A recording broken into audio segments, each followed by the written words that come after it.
তোমার মতো এরকম অসভ্য আর বেয়াদব আমি জীবনেও দেখি। তো কি করবো? তোমার বাচ্চা আমি কতবার বলছি যে এরকম মিষ্টি জাতীয় খাবার আমি খাই না, তারপরে সে আমার জন্য এই ধরনের খাবার কেন নিয়ে এসছে? না না বাবা, আমি জানি তুমি মিষ্টি খাও না, এই জন্য পিঠার মধ্যে আমি বেশি চিনি দেই না, অল্প একটু চিনি দিয়ে আমি পিঠাটা বানাইছি, মিষ্টি বেশি দেই না, আমার কোনো ক্ষতি হতো। দেখছো দেখছো আমার মা তোমার কতটা ভালোবাসে। তুমি চিনি খাও না, মিষ্টি খাও না, সেজন্য মা পিঠাতে চিনি মিষ্টি ওইভাবে দেয়ই না। আর তুমি এই খাবারটা ফালাই দাও, তুমি একটা খাবারের অবমূল্যায়ন করবে। এমন একদিন আসবো যেদিন খাবার চাইবে, খিদায় পেট কামড়াইবে, খাওন নাই।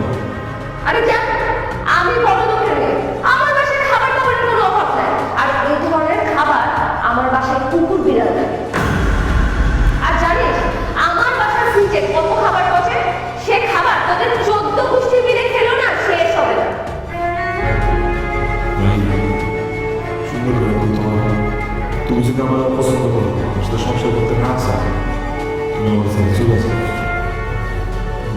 কিন্তু তুমি আমার মা বাবার লোকের খারাপ ব্যবহার করো। আমার বউ আমার সাথে আমার মা বাবার সাথে খারাপ ব্যবহার করে, কিন্তু আমি সহ্যই করতে পারবো না, মানতেই পারতেছি না। তবে আমি করে দিচ্ছি, আর কোনোদিন তুমি যদি আমার সামনে আমার মা বাবার সাথে খারাপ আচরণ করো, কিন্তু অনেক বড় একটা অঘটন ব্যাপার।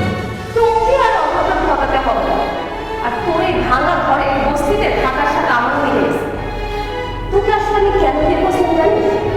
আজকে তোকে সত্যি কথা বলি, তুই যে আমাকে অপমান করেছিস, রাস্তায় সবার সামনে আমাদের হাত তুলেছিস, সেটা প্রতিশোধ দেওয়ার জন্য, তোকে তোর মা বাপকে সবাইকে জ্বালিয়ে পুড়িয়ে ছাড়খাড় করার জন্য। তোর এই বস্তিতে আমি ছিলাম তোকে অশান্তি দেওয়ার জন্য, তোকে জ্বালিয়ে পুড়িয়ে ছাড়খাড় করার জন্য। তোর উপর আমার প্রতিশোধ দেওয়া শেষ, তোকে শাস্তি দেওয়া শেষ, তাই আমি তোর সাথে সংসার করা শেষ। আমি এখনই আমার ড্যাডির বাসে চলে যাচ্ছি। খুব তাড়াতাড়ি তোকে আমি ডিভোর্স লেটার পাঠিয়ে দেবো। আরেকটা কথা, কাবলের 10 লাখ টাকা আমি আদায় করে নেবো তোর কাছ থেকে। হ্যাঁ, এত সহজে তোকে আমি ছাড়বো না, ছোট লোকের বাচ্চা।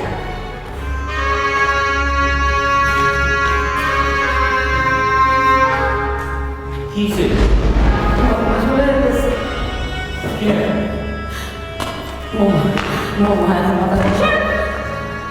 মাথা